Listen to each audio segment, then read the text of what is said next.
Olá, tudo bem? Eu sou Juliano Amaral, arquiteto urbanista, e hoje estou aqui fazendo uma coisa muito fantástica, uma coisa que eu queria muito fazer, que era uma conversa com amigos, parceiros, dentro do meu escritório, sobre o ramo da construção civil, da arquitetura, da decoração, tudo que envolve esse mundo tão vasto e fantástico que tem. E hoje estou aqui com um convidado que eu gosto muito, um grande amigo de longa data, o Vinícius Machado. Vinícius Machado tem a construtora Machado e Machado Engenharia e também a McLoy, é sócio da McLoy junto com o Pedro e fazendo casas de steel frame, casas com obras rápidas. E hoje a gente vai bater um papo aqui no meu escritório sobre um pouco da história, dos nossos projetos que já realizamos juntos e de várias outras coisas que vocês vão gostar muito. Espero que vocês gostem. E aí, Vinícius, seja bem-vindo ao meu escritório mais uma vez. Obrigado pelo convite. Beleza? Tudo ótimo, graças a Deus. Beleza. Nós vamos hoje bater um papo tranquilo, um papo sobre obras, sobre o que nós já passamos, alguns projetos que já realizamos, como a gente se conheceu. Vamos contar um pouco da nossa história aí, ó, para as pessoas que estão nos vendo aí, né, Vinícius? É uma história longa já, hein? Já são 10 anos já de amizade já, né? 10 anos já. Beleza. Tempo voa. Fica à vontade aí, se quiser se apresentar, conversar para as pessoas que não te conhecem, né? Conhecerem. Bom, pessoal, a gente formado engenheiro eletricista, né? Em 2001, já são quase 25 anos já de formação.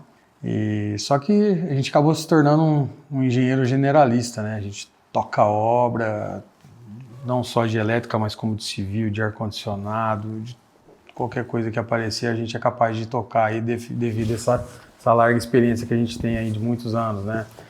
Obras comerciais, obras industriais, residenciais. Falar para você que eu nunca parei para fazer a conta, cara, de quantos metros quadrados a gente já construiu, mas foram muitos, hein? Know-how muito grande, né? Nossa Senhora, acho que só juntos aí a gente já deve ter feito aí por baixo uns 50 mil metros quadrados. Ah, imagino. Se for colocar na ponta do lápis, sim. Pelo menos. É engraçado que a gente se conheceu numa situação que eu trabalhava para uma empresa, né, para quem não conhece, não sabe um pouco da trajetória, né? Antes de ter meu escritório, eu trabalhava gerenciando obras para uma empresa de São Paulo. E eu conheci o Vinícius, né, gerenciando obras do Bradesco. A gente tinha um escritório aqui em Rio Preto, da empresa, num raio de 300 km a gente gerenciava todas as obras do Bradesco, né? E o Vinícius era um fornecedor da Método e do Bradesco, até hoje realiza obras para o Bradesco, para a Método ou outras gerenciadoras também. E a gente se conheceu nessa situação, né, Vinícius? Sim. Realizando obras para o Bradesco, né? Sim. Começamos aí fazendo agências, né? Reformas, ampliações, adequações, né? Fizemos muita coisa para a Fundação Bradesco também, né? Fundação Bradesco. É muito engraçado isso que você está falando, Fundação Bradesco. Aí depois de sair da Método, isso de estar aqui no escritório, que a gente saiu da Método em 2017, já estava com o meu escritório.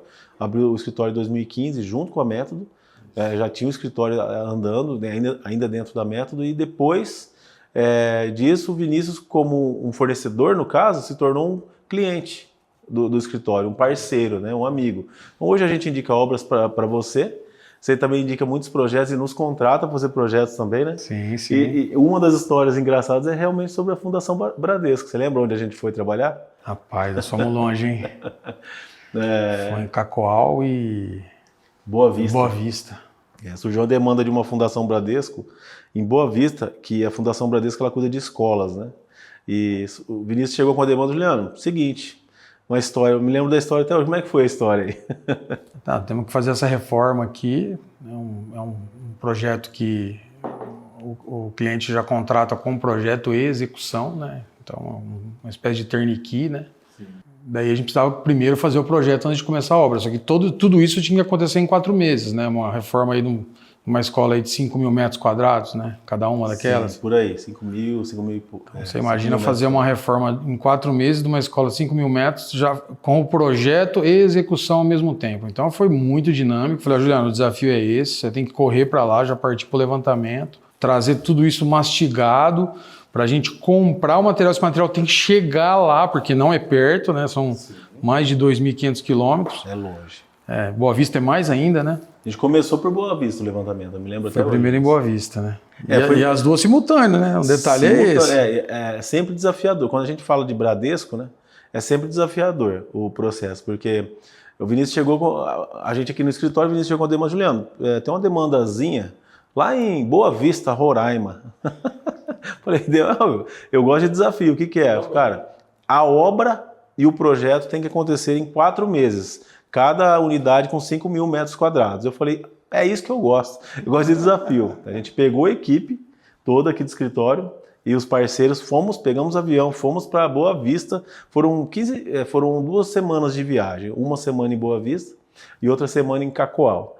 É muito engraçado, né? Porque você vai eu não conhecia Roraima. E aí a gente foi para Roraima imaginando que era, por mais que é capital, que não era assim, uma cidade tão fantástica igual a gente achou. Boa Vista é uma cidade linda, bem estruturada, e a obra, o local que a Fundação Bradesco cuida, é extremamente assim, bem cuidado, é muito interessante o que a Fundação Bradesco faz, né?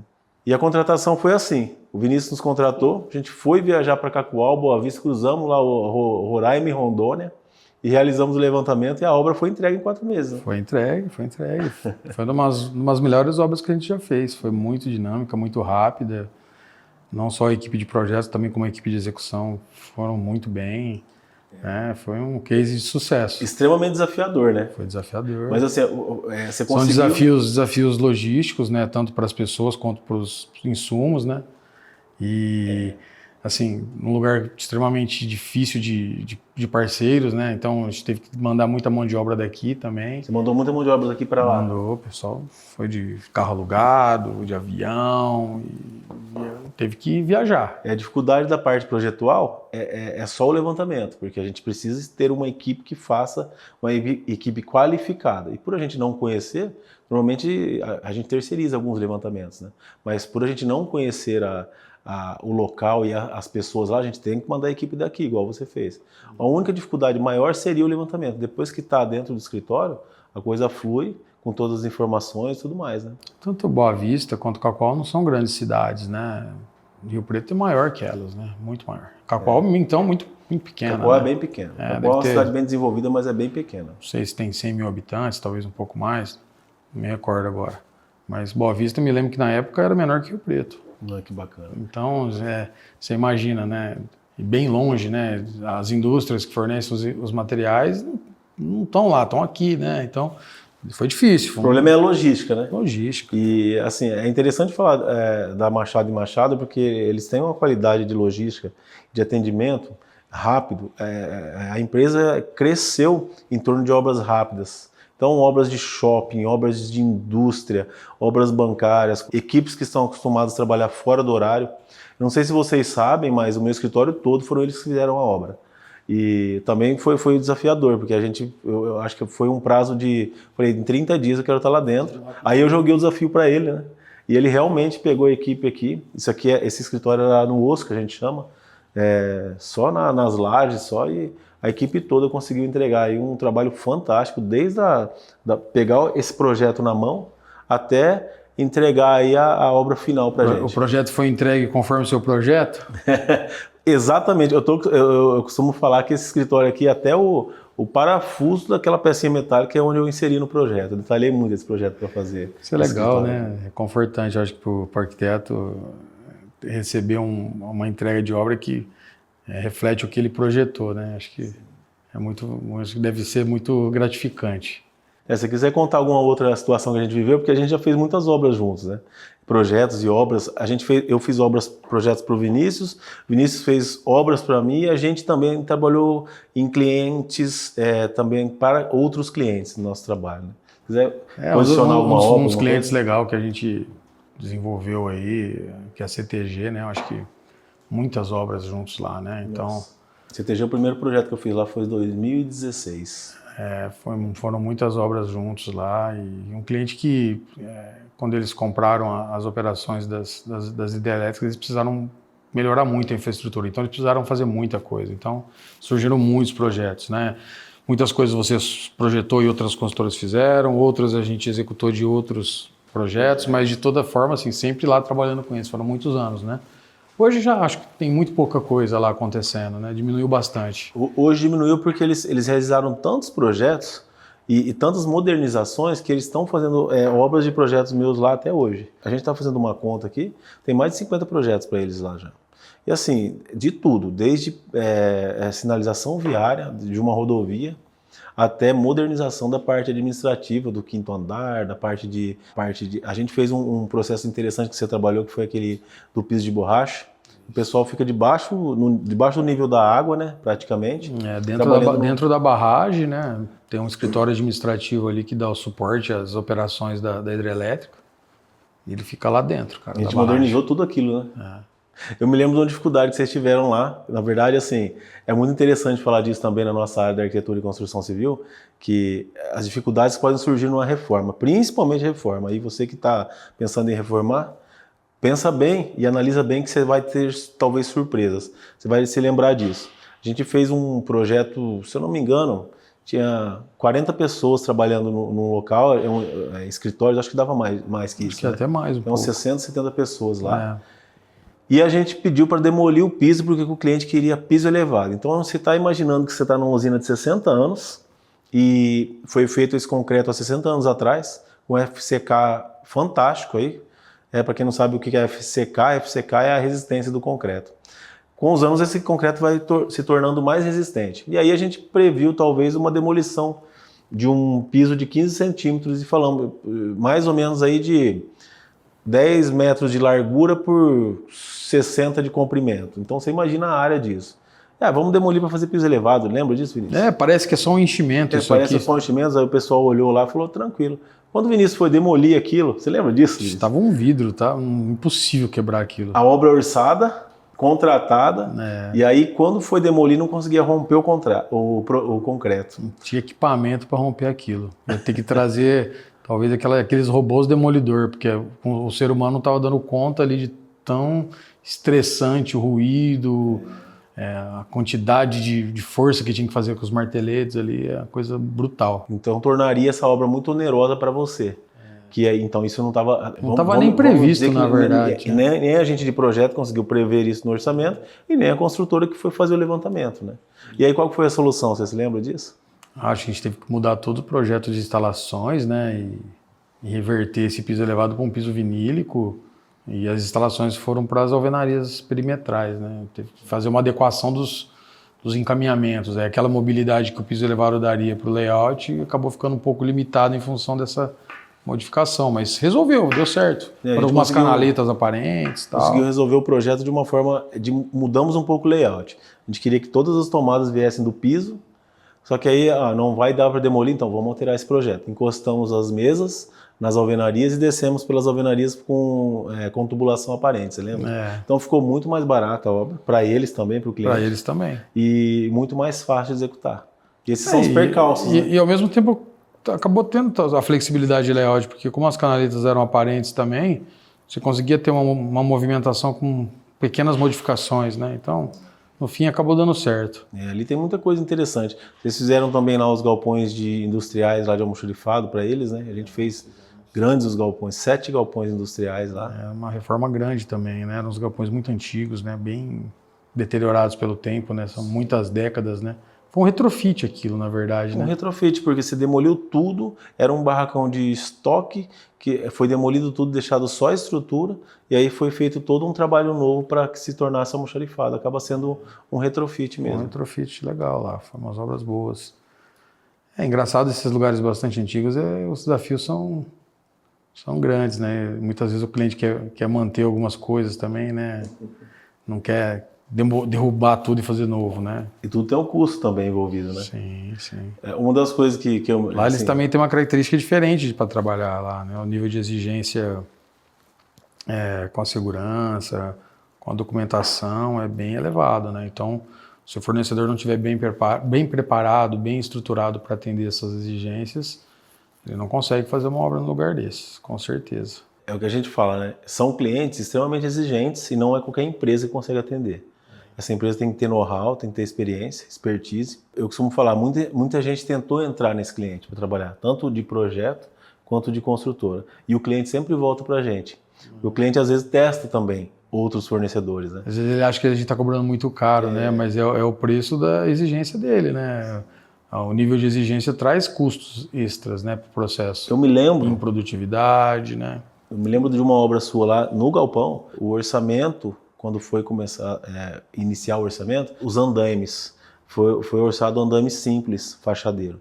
Eles queriam aquele andaime, eu não sei qual Do borrol. É isso. Me explica um pouquinho sobre essa história do andaime aí, Vinícius. Conta essa história. Lembra disso aí também? Existem muitos tipos de andaime no mercado, né? E alguns mais simples, que são usados em obras menores e residenciais, às vezes comerciais de pequeno porte, até os mais sofisticados, como o tuborol, que permite uma flexibilidade de montagem muito grande, uma segurança muito grande para o trabalhador, né? Só que também demanda uma mão de obra especializada em montagem. Um trabalhador comum não monta esse andaime. Você precisa de uma equipe treinada para fazer a montagem no andaime, porque ele é extremamente complexo. Você consegue fazer até balanços com o andaime, para você ter uma ideia, né? Estruturas, às vezes, em arco, assim, coisas que você não tem ideia do que é capaz de ser feito. Só que demanda de equipe especializada. Então, tudo isso gera também custo adicional. Então, assim, você no começo do processo, você não me exigiu que era esse tipo de andaime. Você quer? Beleza, a gente faz, mas esse tipo de andaime é outro custo. Né? Teve que uma equipe de São Paulo mandar os andames vieram de São Paulo. O nível de segurança também é outro, né? Outra coisa. É o que a gente estava conversando. É um cliente que exige muito, principalmente da parte de segurança, por ser uma usina, barragem. Só que ao mesmo tempo você traz um know-how para quem executa e você executando, você cria também uma sequência de processos bons e a sua equipe também fica mais treinada. Quer dizer, o que isso quer dizer? Você não consegue, não é qualquer empresa que consegue entrar para atender um cliente desse. A gente é muito focado em empresas, a gente chama SA, né, que é sociedades anônimas. Aí. São empresas que têm, dentro da questão da segurança, tem exigência de compliance, a situação cadastral da empresa tem que estar 100%. Então, você acaba concorrendo com players nas concorrências do seu porte, nas mesmas condições, vamos dizer assim, de atendimento. Quando a gente vai para o mercado comum, né, a gente se depara com empresas que, cara, assim, caras pequenos, que não tem essa estrutura, então o nível de preço deles é lá embaixo. Sim. E é difícil a gente concorrer, porque a gente não pode baixar o nosso padrão de atendimento, o nosso padrão de qualidade, né? Às vezes algumas coisas você faz de forma mais simples, mas sempre com segurança, sempre com qualidade, sempre no nível de excelência, né? Então, muitas vezes a gente se depara com nossa, mas o seu orçamento é tão caro. Na verdade, assim, não é que está caro, que se você nos contratar, você não vai ter nenhuma dor de cabeça com nada. Você vai ter sua obra entregue com qualidade e vai dormir tranquilo. Já não podemos dizer o mesmo em outras situações, né? No nosso ramo tem muita gente aventureira, tanto no projeto quanto na execução, a construtora. Então eu vi lá na época da Método, muita construtora aventureira fazer um orçamento que ele tem que ser fechado e a construtora não tem essa experiência, por exemplo, na parte de andames, ela tem que ter orçado o andame correto. Não conseguiu orçar, e aí eu vi construtoras lá até orçarem errado e quebrarem na época da Método, porque o cara não conseguiu executar uma obra de uma forma, como é que eu posso explicar na época do gerenciamento? Ele não tinha experiência, não tinha expertise e know-how, igual vocês têm. Não tinha know-how, ele orçou uma coisa muito mais simples, né? E na verdade nem se atentou às exigências do cliente, né? Sim. Normalmente esses clientes eles não orçam uma obra com um pequeno rascunho, eles têm um caderno de especificações lá de exigências enormes. Se a pessoa não estiver preparada e não analisar aquilo a fundo, ela não orça corretamente, né?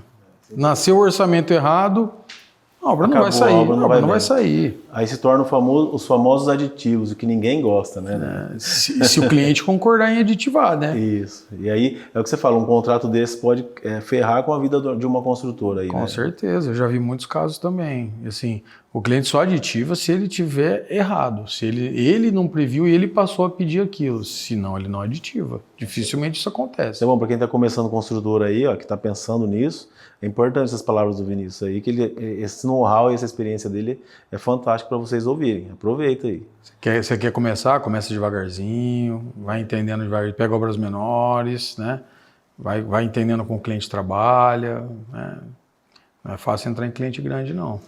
Hoje o ano passado a gente concluiu algumas pinturas de alguns prédios do Sans Club, né? O Sans Club foi comprado pelo Grupo Carrefour, né? Nós fizemos em 30 dias a pintura de 4 lojas. E que não são pequenas, né? Cada loja tem 5.000 metros, mais ou menos. De pintura, dá praticamente 10.000 metros quadrados de pintura. Nossa, cada loja. Que área de pintura. E foi feito em 30 dias ao mesmo tempo. No prazo estabelecido. Bauru, Rio Preto, Ribeirão e Presidente Prudente. Simultâneo, foi isso? Simultâneo. Tínhamos 60 pintores trabalhando. Plataformas elevatórias, cada loja estava com 2 plataformas. Também nem se usava andaime, só plataforma. Também o nível de exigência de segurança é extremamente alto. Eles nem querem que trabalhe com andaime. Plataforma elevatória. Só plataforma. Que quer dizer, o custo disso eleva muito. Eleva muito, né? Plataforma, a locação mensal de uma plataforma aí chega a R$20.000. Interessante. É bom saber disso, é o que a gente está falando. Essa conversa está sendo boa até para pessoas que estão querendo entrar no ramo que você atua. Porque tem que ter know-how mesmo. Tem que ter pessoas boas, know-how, e é isso aí. Eu acho interessante, Vinícius, o que você está me contando, e a gente poderia também agora entrar na sua segunda empresa, que é a McLoy, que é especializada em steel frame, e falar um pouco sobre o assunto, apresentar um pouco sua empresa também. No início do ano passado, eu e o Pedro também, que além de amigo, somos parceiros de longa data, né? Ele tem uma empresa de drywall há mais de 2 décadas aí também. A gente vinha bastante tempo conversando de entrar no steel frame. Só que a gente não via no mercado um mercado maduro suficiente para a gente entrar nesse mercado antes. E o ano passado a gente sentiu um pouco mais de confiança, as coisas estavam acontecendo, havia mais fornecedores no mercado de matéria-prima, mais formas de qualificar também a mão de obra, que é um dos grandes desafios.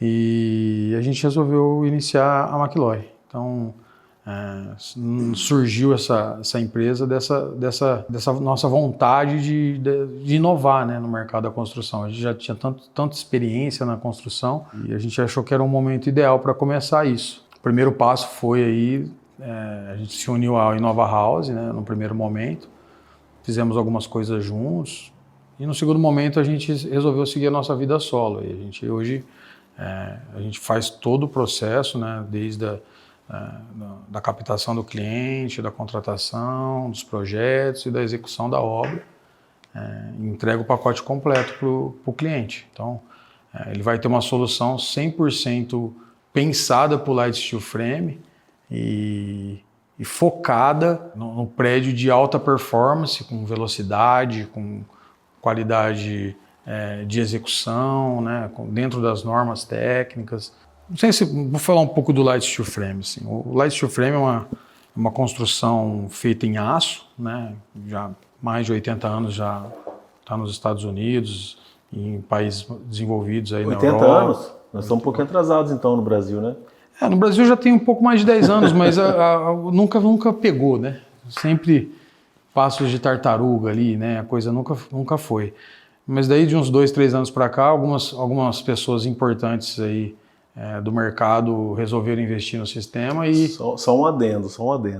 No Brasil, a construção civil só não é a primeira área mais subdesenvolvida do que o restante do mundo, do que a pesca. A pesca é a área mais atrasada no Brasil em termos de evolução e de tecnologias. A construção civil fica em segundo lugar, como a área mais atrasada em evolução no Brasil. É isso, a gente constrói da forma mais arcaica e mais antiga, né, possível, né? O pessoal é muito, vamos dizer assim, conservador, né? Inova muito pouco na construção. E a gente está vivendo agora nessa década um caminho inverso aí. A inovação está vindo com muita força, né? E eu acho que muito motivado pela falta de mão de obra qualificada também na construção civil convencional. Eu acho que é o melhor argumento esse para o steel frame. Eu acho que a gente tem, assim, uma pessoa que está trabalhando nos 2 métodos, eu posso falar com propriedade. Os pedreiros estão cada vez mais escassos, carpinteiros, armadores, né? Então, são pessoas que são essenciais para a construção civil convencional e estão cada vez mais escassos, né? Ao mesmo tempo que demanda uma grande quantidade de homem-hora para se fazer uma construção de alvenaria comum, né? Então, você gasta muito pouco com material, mas você gasta muito com a mão de obra.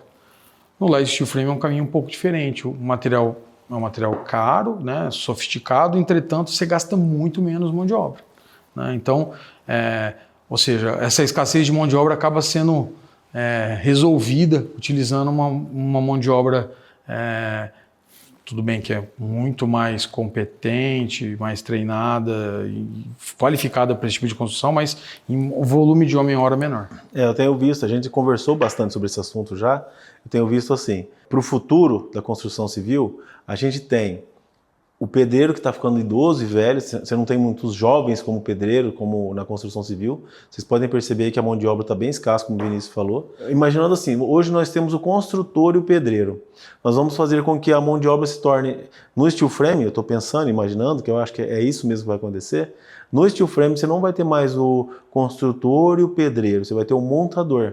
A casa, a residência, o prédio, ele vai ser montado. E isso pode ser que torne o quê? Essa mão de obra comece a se voltar para a construção civil, essa mão de obra mais jovem. O jovem, na verdade, já passa a se interessar muito mais por esse perfil de trabalho, né, que é menos braçal e mais técnico, né? Que a pessoa que monta o steel frame, ele é muito mais técnico. Né? Então, ele opera com ferramental de primeira linha, né? Então, ele faz menos força braçal, né?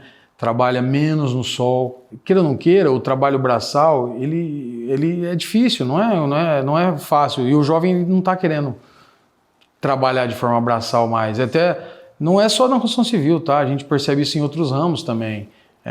Os restaurantes têm dificuldade, né? Trabalha com loja, tem dificuldade com limpeza, tem dificuldade a com mão de obra está escassa, segurança. Né? O pessoal está indo muito para o digital aí, sim, né? Trabalhando muito no digital e está esquecendo aí um pouco do braçal, né? E a gente tem que se adaptar, né? Temos que trazer a indústria para dentro do processo. Tudo que a gente conseguir produzir dentro da indústria é um ganho enorme de produtividade, né? E reduz drasticamente o volume de mão de obra no campo, né? Nós estamos aí com o primeiro projeto do escritório em steel frame totalmente. O Vinícius já está começando a obra, entregamos o projeto para ele e estamos com a casa já vai começar, né? Nós estamos finalizando a parte de compatibilizações, né, Vinícius? Estamos na fase final dos projetos, aí estamos compatibilizando os projetos, né? Estamos cercando os últimos detalhezinhos, porque assim, qual que é o grande pulo do gato do steel frame, né? Então nós temos que ter um projeto muito bem definido, muito bem alinhado, muito bem compatibilizado, porque da hora que a gente começa, a hora que a gente termina essa obra, vamos dizer assim, a etapa cinza, pouco menos de 60 dias essa obra tá pronta. E depois a gente só entra com acabamento. E o acabamento também tem suas particularidades. A marcenaria já pode começar a ser produzida, a esquadria já pode começar a ser produzida, porque as medidas são milimétricas. Não depende de medição em obra. Não depende de medição em obra. Não vai ter aquele problema de prumo, de esquadro, né? Porque o sistema do light steel frame que a gente utiliza hoje, o sistema que a gente chama de engenheirado. É importante o Vinícius falar disso, assim, eu colocar também, ajudar a colocar, porque assim, a gente tem muita dificuldade hoje com a mão de obra final, talvez. Então, a esquadria, a própria marcenaria, depois de tudo pronto, vem o marceneiro, ou a empresa de marcenaria, e vem montar, medir o que está em loco. Depois disso é mais 3 meses para executar. E nesse caso, não. Com o projeto executivo em mãos, a marcenaria já tem condição de produzir essa marcenaria na indústria e trazer para montagem rapidamente. A gente não vai ter esse delay todo de tempo entre uma medição e a execução. Ou seja, enquanto eu estou montando a casa em light steel frame, a marcenaria está trabalhando na marcenaria, a pessoa da esquadria já está trabalhando na esquadria, ele vai chegar e vai encaixar ali perfeitamente e vai finalizar essa obra aí. A expectativa nossa nessa casa que a gente vai construir, a gente conclui ela do início, que é a limpeza do terreno, até a conclusão em 6 meses. Né? É isso, então o prazo da obra é muito mais curto nesse dentro de um condomínio fechado, que a gente sabe que tem restrições de horário, só trabalha em horário comercial, né? Então obras em condomínio, por menor que ela seja, não demora menos do que 1 ano de construção, né? Se o pessoal for bem ainda, né? Se for uma obra um pouco maior, inclusive, pode passar de 2 anos essa obra. Eu tenho casos de obras minhas, de residenciais maiores, casas de 500, 600 metros quadrados, aí, de ficar 3 anos, 3 anos e meio uma obra, na construção civil convencional. 3 anos e meio é muito tempo para você esperar a tua casa. Senhora, acho que a pessoa até desanima, né, de estar construindo, porque ela está aquela expectativa dela de mudar, por estar demorando esse tempo todo, com certeza já se converteu em frustração, em desgosto, né? E às vezes a pessoa nem muda para casa, acaba vendendo. O cara já peguei cliente, o cara desgostou talvez por causa de obra. E às vezes, assim, é até interessante falar sobre isso também, que o cliente às vezes ele desvaloriza essa mão de obra especializada e acha que eu com o meu construtor aqui, eu consigo tocar sozinho. E eu tenho visto muita gente, no final de tudo, falando, nunca mais quero fazer obra. Mas por quê? O cara quer, é o que a gente está falando, está esquecendo de contratar uma mão de obra especializada, que vai conseguir executar, só que ele acha que ele com um pedreiro ou um mestre de obras vai fazer uma obra ser fantástica, ele se frustra. Eu tenho muita gente que faz isso. Não, e ele se ancora num motivo muito ruim, né? Ele fala, não, mas eu não tenho dinheiro para contratar uma empresa especializada. Mas você tem dinheiro para pagar 2 vezes pelo mesmo serviço? Né? Você tem dinheiro para disponibilizar o seu tempo. Que é o mais caro, o tempo dele. Que é o que você ganha dinheiro no teu dia a dia, para você ficar lá em obra, tentando resolver coisas que você não entende, que você não conhece. Qual que é a vantagem, né? Essa é uma das maiores desvantagens da construção civil. Aí eu também tenho clientes que o cara fez isso uma vez, tentou a segunda, não deu, aí ele falou, esquece. Aí ele vai lá e contrata construtor, no fim ele fala, meu Deus, eu devia ter feito isso antes. É ou não é? O duro é que o cliente normalmente ele constrói uma vez na vida, né? Então, o residencial é assim. O residencial é assim, 90% constrói uma vez na vida. Ele construiu aquela casa dele e vai morar lá 20 anos, né? Agora, aquele que sempre está construindo já aprendeu a lição. Ele não faz isso mais, né? Cada um dentro da sua especialidade, não é mesmo? Eu costumo falar, cada um no seu quadrado. E é importante, eu tento trazer aqui no escritório, no canal do YouTube, falar muito sobre isso. Quando você contrata uma mão de obra especializada, você fica mais tranquilo. Você vai lá para decidir se está bom ou não. Você chama o seu amigo para ver se está bom ou não, sua esposa. É basicamente isso a construção civil.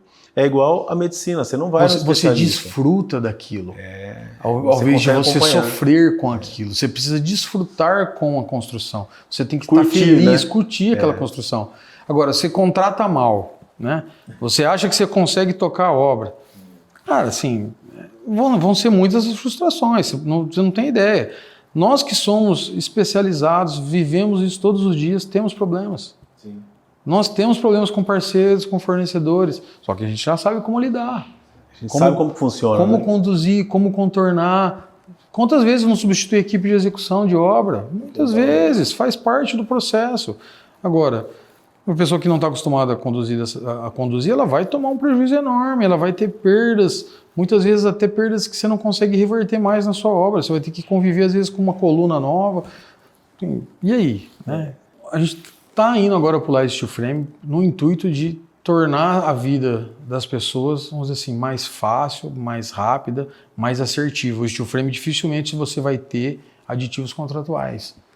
O que eu defini com o cliente na concepção ali do orçamento é o que ele vai receber. Você monta uma casa, você não constrói a casa. Eu monto a casa, ele não vai ter surpresas.